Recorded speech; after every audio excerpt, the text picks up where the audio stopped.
नमस्कार। स्वागत है आपका पुरानी किताबें नई आवाज़ में। आप सुन रहे हैं प्रेमचंद जी के द्वारा लिखा गया उपन्यास निर्मला। यदि आपने पहले के भाग नहीं सुने हैं तो मेरा अनुरोध है कि पहले के भाग ज़रूर सुन के आएं। तो आइए सुनते हैं कहानी में आगे। भाग 4।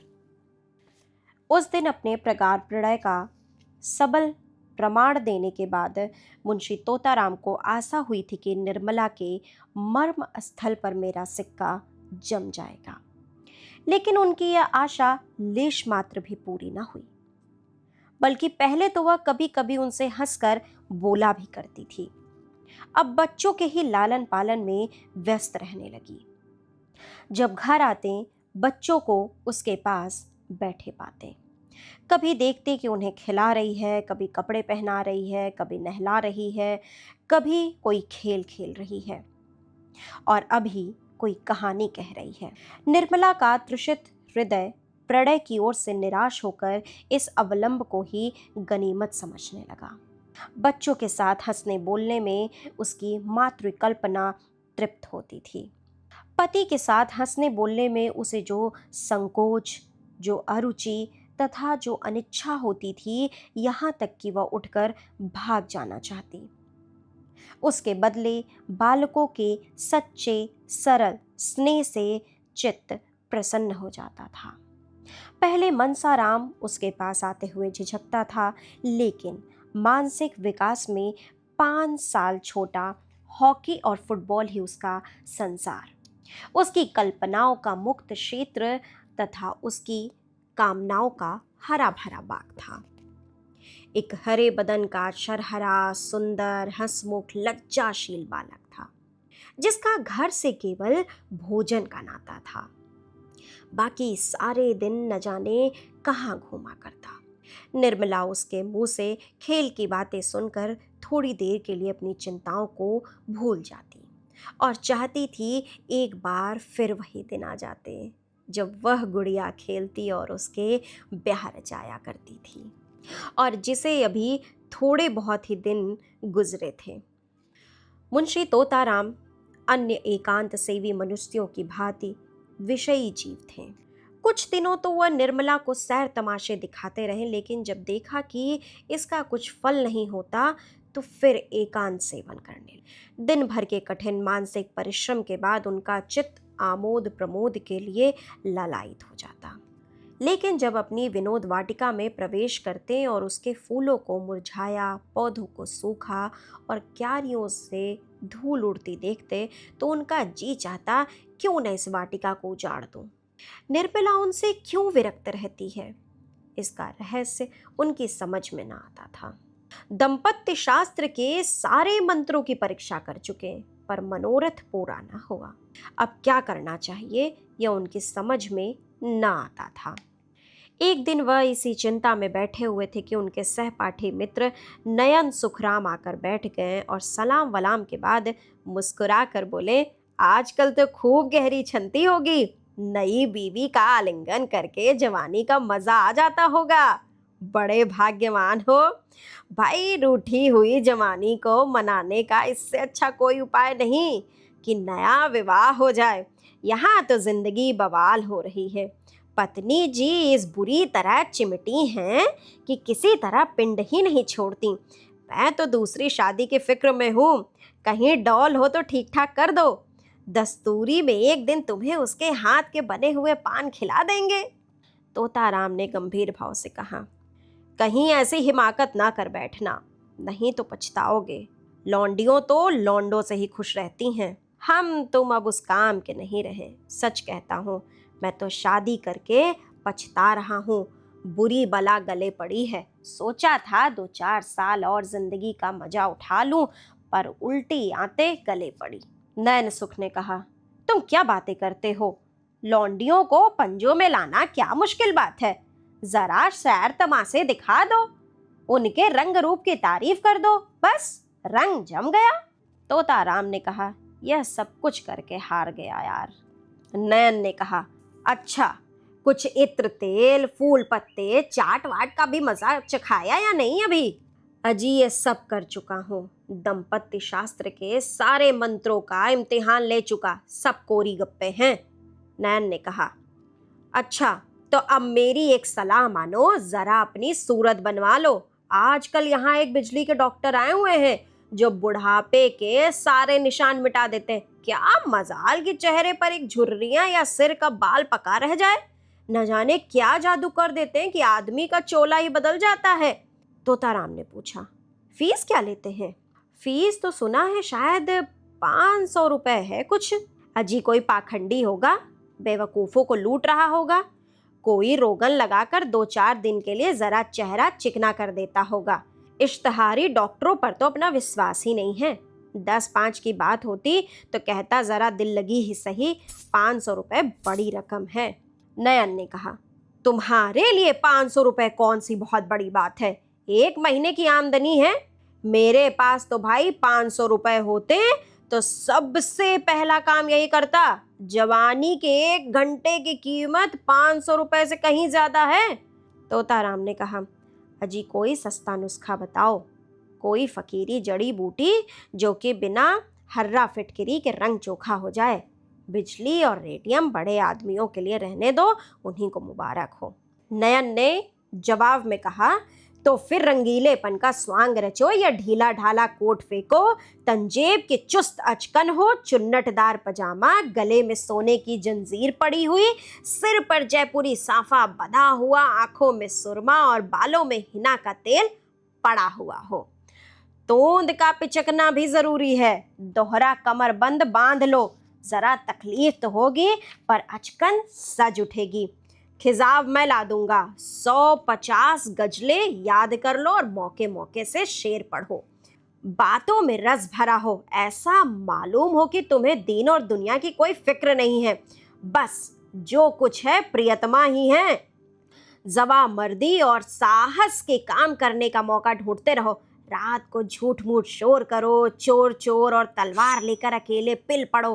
हाँ, जरा मौका देख लेना, ऐसा ना हो कि सचमुच कोई चोर आ जाए और तुम उसके पीछे दौड़ो, नहीं तो सारी कलई खुल जाएगी और मुत्त के उल्लू बन जाओगे। उस वक्त तो जवाब वर्दी इसी में है कि दम साधे खड़े रहो, जिससे वह समझे कि तुम्हें खबर ही नहीं हुई। लेकिन जो ही चोर भाग खड़ा हो, तुम भी उछलकर बाहर निकलो और तलवार लेकर कहाँ कहाँ कहते दौड़ो।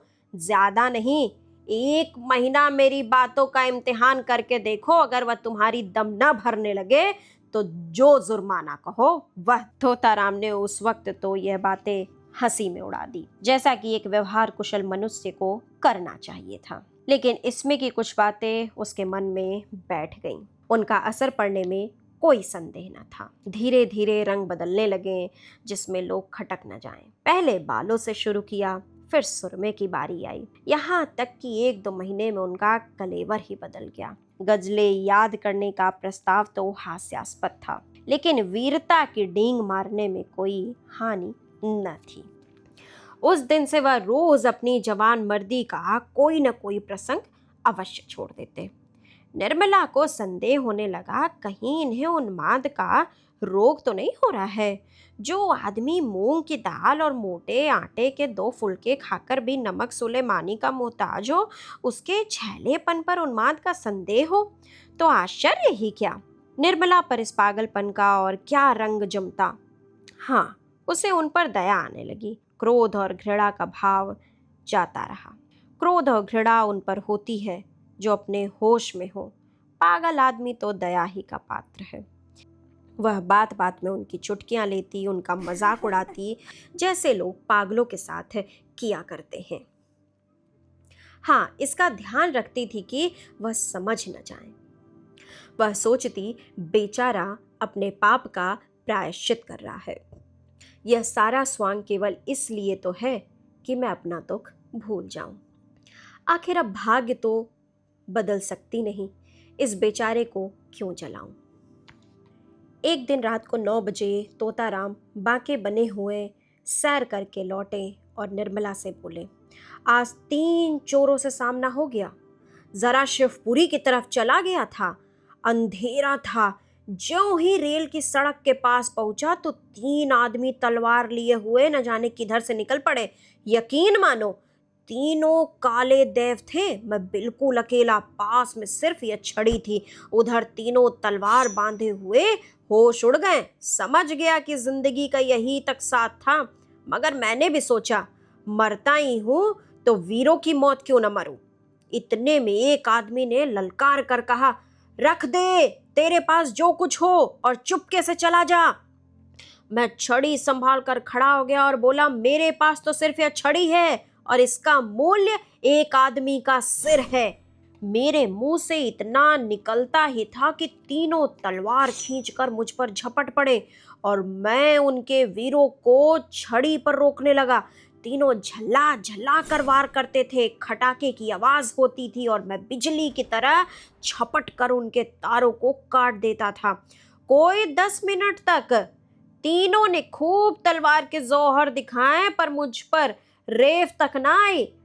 मजबूरी यही थी कि मेरे हाथ में तलवार न थी। यदि कहीं तलवार होती तो एक को जीता न छोड़ता। खैर, कहाँ तक बयान करूं। उस वक्त मेरे हाथों की सफाई देखने काबिल थी। मुझे खुद आश्चर्य हो रहा था कि यह चपलता मुझ में कहाँ से आ गई। जब तीनों ने देखा कि यहाँ दाल नहीं गलने की, तो तलवार म्यान में रख ली और पीठ ठोक कर बोले, जवान, तुम सा वीर आज तक नहीं देखा। हम तीनों 300 पर भारी, गांव के गांव ढोल बजाकर लूटते हैं, पर आज तुमने हमें नीचा दिखा दिया। हम तुम्हारा लोहा मान गए। यह कहकर तीनों फिर नजरों से गायब हो गए। निर्मला ने गंभीर भाव से मुस्कुराकर कहा, इस छड़ी पर तो तलवार के बहुत से निशान बने हुए होंगे।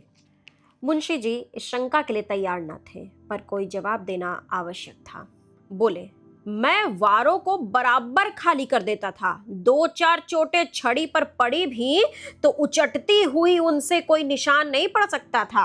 तो अभी उनके मुंह से पूरी बात भी न निकली थी कि सहसा रुक्मणी देवी बदहवास दौड़ती हुई आई और हाफते बोली, तोता है कि नहीं? मेरे कमरे में सांप निकल आया, मेरी चारपाई के नीचे बैठा हुआ है। मैं उठ कर भागी। मुआ कोई 2 गज का होगा, फन निकारे फुफकार रहा है। जरा चलो तो, डंडा लेते चलना। तोताराम के चेहरे का रंग उड़ गया, मुंह पर हवाइयां छूटने लगी, मगर मन के भावों को छिपाकर बोले, सांप यहाँ कहाँ? तुम्हें धोखा हुआ होगा, कोई रस्सी होगी। रुक्मणी, अरे मैंने अपनी आंखों से देखा है, जरा चलकर देख लो ना। मर्द होकर डरते हैं। मुंशी जी घर से तो निकले, लेकिन बरामदे में फिर ठिठक गए। उनके पांव ही न उठते थे। कलेजा धक धक कर रहा था। सांप बड़ा क्रोधी जानवर है, कहीं काट ले तो मुफ्त में प्राण से हाथ धोना पड़े। बोले, डरता नहीं हूँ, सांप ही तो है, शेर तो नहीं। मगर सांप पर लाठी नहीं असर करती। जाकर किसी को भेजूं, किसी के घर से भाला लाएं। यह कहकर मुंशी जी लपके हुए बाहर चले गए। मनसाराम बैठा खाना खा रहा था। मुंशी जी तो बाहर चले गए। इधर वह खाना छोड़ अपनी हॉकी का डंडा हाथ में लेकर कमरे में घुस ही तो पड़ा और तुरंत चारपाई खींच ली। सांप मस्त था, भागने के बदले फन निकाल कर खड़ा हो गया। मनसाराम ने चटपट चारपाई की चादर उठाकर सांप के ऊपर फेंक दी और ताबड़तोड़ 3-4 डंडे कसकर जमाए। सांप चादर के अंदर तड़प तड़प कर रह गया। तब उसे डंडे पर उठाए हुए बाहर चला।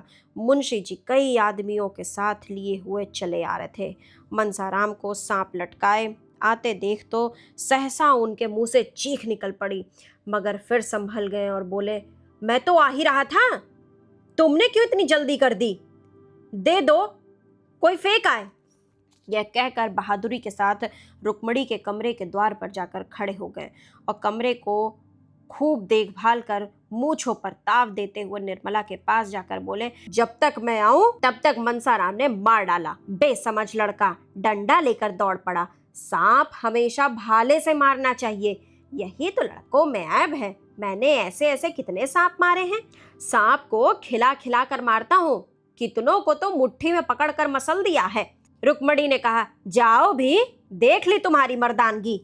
मुंशी जी झेप कर बोले, अच्छा जाओ, मैं डरपोक ही सही, तुमसे कुछ इनाम तो नहीं मांग रहा हूँ। जाकर महाराज से कहो खाना निकाले। मुंशी जी तो भोजन करने गए और निर्मला द्वार की चौखट पर खड़ी सोच रही थी, भगवान, क्या इन्हें सचमुच कोई भीषण रोग हो रहा है?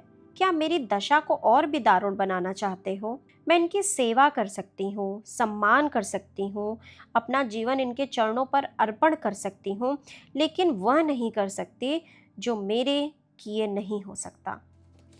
आखिर ये मुझसे क्या चाहते हैं? समझ गई। हाँ, यह बात पहले ही नहीं समझी थी। नहीं तो इनको क्यों ही इतनी तपस्या करनी पड़ती, क्यों इतने स्वांग भरने पड़ते। उस दिन से निर्मला का रंग ढंग बदलने लगा। उसने अपने को कर्तव्य पर मिटा देने का निश्चय कर दिया। अब तक नैराश्य के संताप में उसने कर्तव्य पर ध्यान ही न दिया था। उसके हृदय में विप्लव की ज्वाला सी दहकती रहती थी, जिसकी असहाय वेदना ने उसे संज्ञाहीन सा कर रखा था। अब उस वेदना का वेग शांत होने लगा। उसे ज्ञात हुआ कि मेरे लिए जीवन का कोई आनंद नहीं।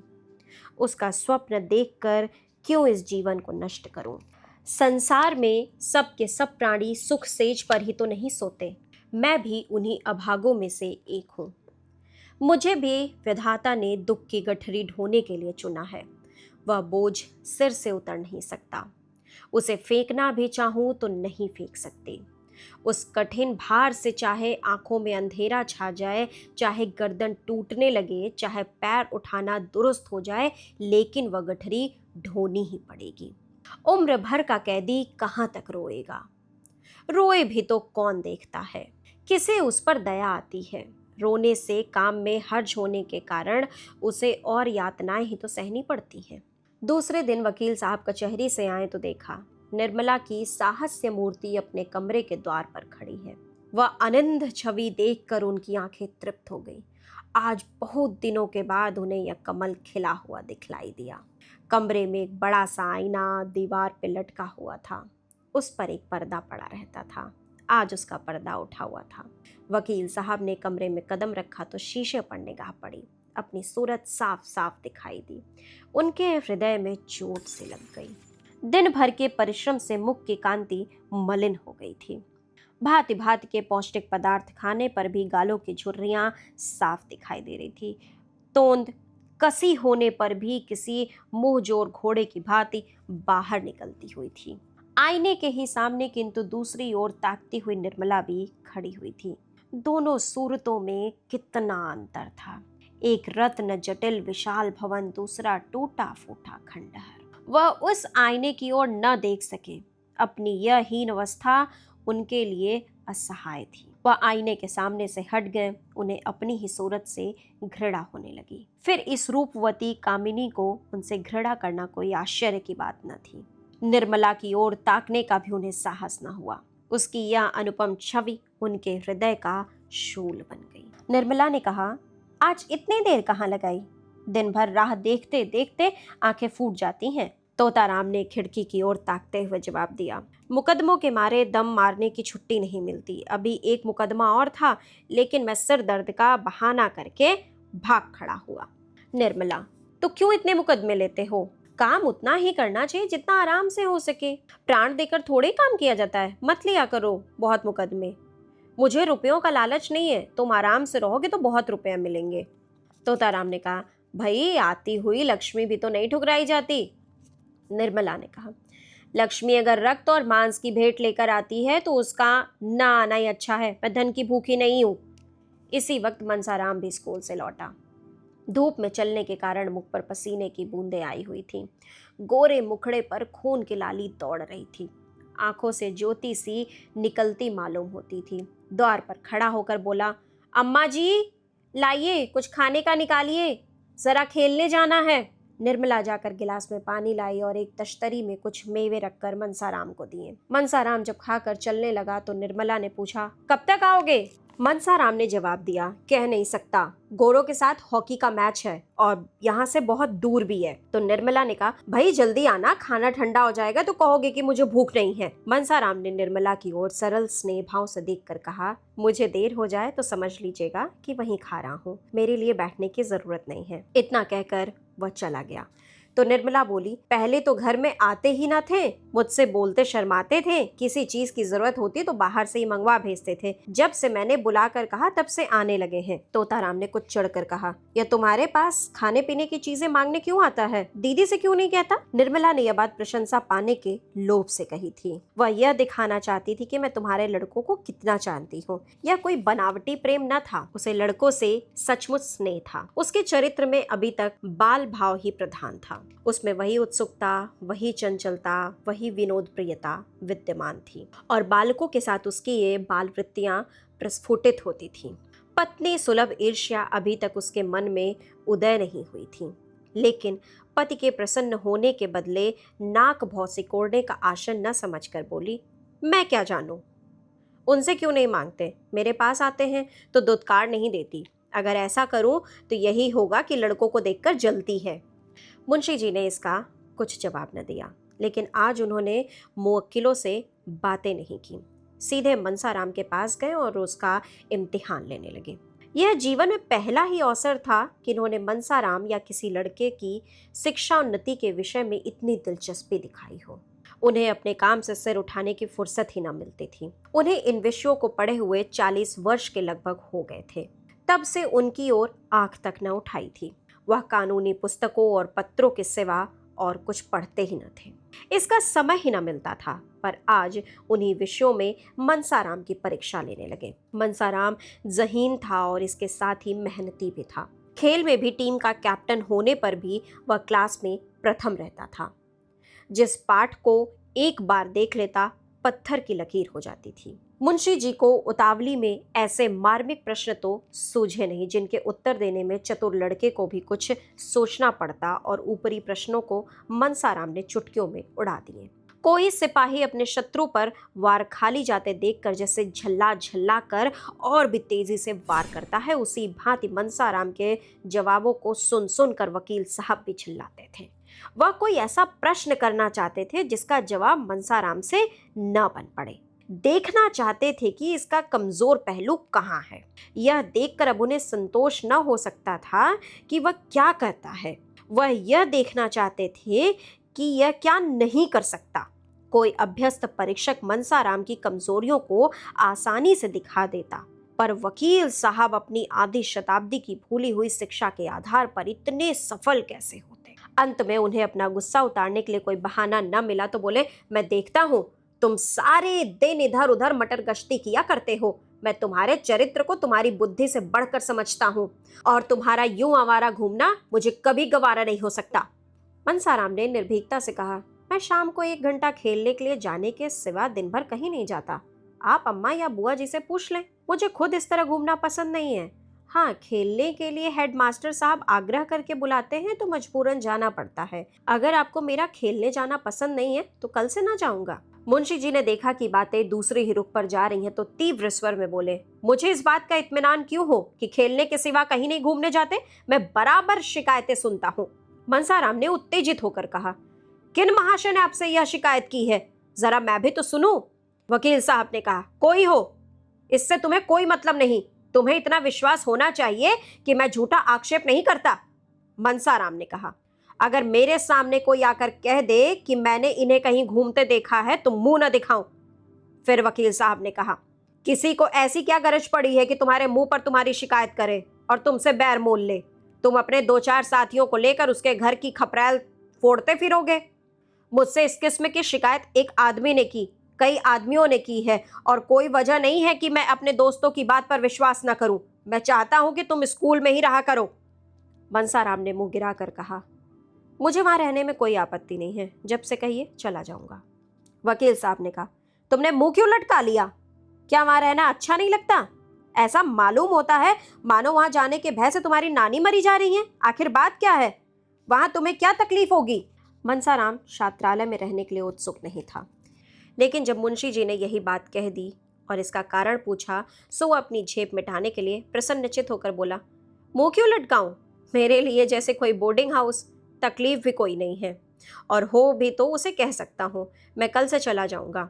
हाँ, अगर जगह न खाली हुई तो मजबूरी है। मुंशी जी वकील थे। समझ गए कि यह लौंडा कोई ऐसा बहाना ढूंढ रहा है जिससे मुझे वहां जाना भी न पड़े और कोई इल्जाम भी सिर पर ना आए। बोले, सब लड़कों के लिए जगह है, तुम्हारे लिए ही जगह ना होगी। मनसाराम ने कहा, कितने ही लड़कों को जगह नहीं मिली और वे बाहर किराए के मकानों में पड़े हुए हैं। अभी बोर्डिंग हाउस में एक लड़के का नाम कट गया था तो 50 अर्जियां उस जगह के लिए आई थी। वकील साहब ने ज्यादा तर्क वितर्क करना उचित नहीं समझा। मनसाराम को कल तैयार रहने की आज्ञा देकर अपनी बग्गी तैयार कराई और सैर करने चले गए। इधर कुछ दिनों से वह शाम को प्राय सैर करने चले जाया करते थे। किसी अनुभवी प्राणी ने बतलाया था कि दीर्घ जीवन के लिए इससे बढ़कर कोई मंत्र नहीं। उनके जाने के बाद मनसाराम आकर रुक्मणी से बोला, बुआ जी, बाबूजी ने मुझे कल से स्कूल में रहने को कहा है। रुक्मणी ने विस्मित होकर पूछा, क्यों? मनसाराम ने कहा, मैं क्या जानूं। कहने लगे कि तुम यहाँ आवारों की तरह इधर उधर फिरा करते हो। रुक्मणी, तूने कहा नहीं कि मैं कहीं नहीं जाता। मनसाराम, कहा क्यों नहीं, मगर वह जब माने तब तो। रुक्मणी, तुम्हारी नई अम्मा जी की कृपा होगी और क्या। मनसाराम, नहीं बुआ जी, मुझे उन पर संदेह नहीं। वह बेचारी भूल से कभी कुछ नहीं कहती हैं। कोई चीज मांगने जाता हूं तो तुरंत उठाकर दे देती हैं। रुक्मणी ने कहा, तो यहाँ त्रिया चरित्र क्या जाने, यह उन्हीं की लगाई हुई आग है। देख, मैं जाकर पूछती हूँ ना अभी, रुक। रुक्मणी झल्लाई हुई निर्मला के पास जा पहुंची। उसे आड़े हाथों लेने का, कांटों में घसीटने का, तानों से छेदने का, रुलाने का सुअवसर वह हाथ से न जाने देती थी। निर्मला उनका आदर करती थी, उनसे दबती थी, उनकी बातों का जवाब तक न देती थी। वह चाहती थी कि यह सिखावन की बातें कहे, जहां मैं भूलूं वहां सुधारे, सब कामों की देख रेख करती रहे, पर रुक्मणी उससे तनी ही रहती थी। निर्मला चारपाई से उठकर बोली, आइए दीदी, बैठिए। रुक्मणी ने खड़े खड़े कहा, मैं पूछती हूँ, क्या तुम सबको घर से निकालकर अकेले ही रहना चाहती हो? निर्मला ने कतार भाव से कहा, क्या हुआ दीदी जी, मैंने तो किसी से कुछ नहीं कहा। रुक्मणी ने तिलमिलाते हुए कहा, मनसाराम को घर से निकाले देती हो, तिस पर कहती हो मैंने तो किसी से कुछ नहीं कहा। क्या तुमसे इतना भी देखा नहीं जाता? निर्मला ने जवाब दिया, दीदी जी, तुम्हारे चरणों को छूकर कहती हूँ, मुझे कुछ नहीं मालूम। मेरी आंखें फूट जाएं अगर इसके विषय में मुंह तक खोला हो। क्रोध में रुक्मणी, क्यों व्यर्थ कस्में खाती हो? अब तक तोताराम कभी लड़के से नहीं बोलते थे। एक हफ्ते के लिए मनसाराम ननिहाल चला गया था तो इतने घबराए कि खुद जाकर लिवा लाएं। अब इसी मनसाराम को घर से निकालकर स्कूल में रख देते हैं। अगर लड़के का बाल भी बांका हुआ तो तुम जानोगी, वह कभी बाहर नहीं रहा। उसे न खाने की सुध रहती है न पहनने की, जहां बैठता वहीं सो जाता है। कहने को तो जवान हो गया है पर स्वभाव बालकों सा है। स्कूल में उसकी मरण हो जाएगी, वहां किसे फिक्र है कि इसने खाया या नहीं, कहाँ कपड़े उतारे, कहाँ सो रहा है। जब घर में कोई पूछने वाला नहीं तो बाहर कौन पूछेगा? मैंने तुम्हें चेता दिया, आगे तुम जानो, तुम्हारा काम जाने। यह कहकर रुक्मणी वहां से चली गई। अब कहानी में आगे क्या होता है, जुड़े रहिए पुरानी किताबें नई आवाज़ के साथ। और अगर कहानी अच्छी लगी हो तो हमारे चैनल पुरानी किताबें नई आवाज़ को सब्सक्राइब कीजिए और अपने फ्रेंड्स या रिश्तेदारों के साथ शेयर कीजिए। इसके साथ ही आप इंस्टाग्राम पर भी पुरानी किताबें नई आवाज़ को फॉलो कर सकते हैं। धन्यवाद। मिलते हैं निर्मला के अगले भाग के साथ। तब तक आप अपना बहुत ध्यान रखिए।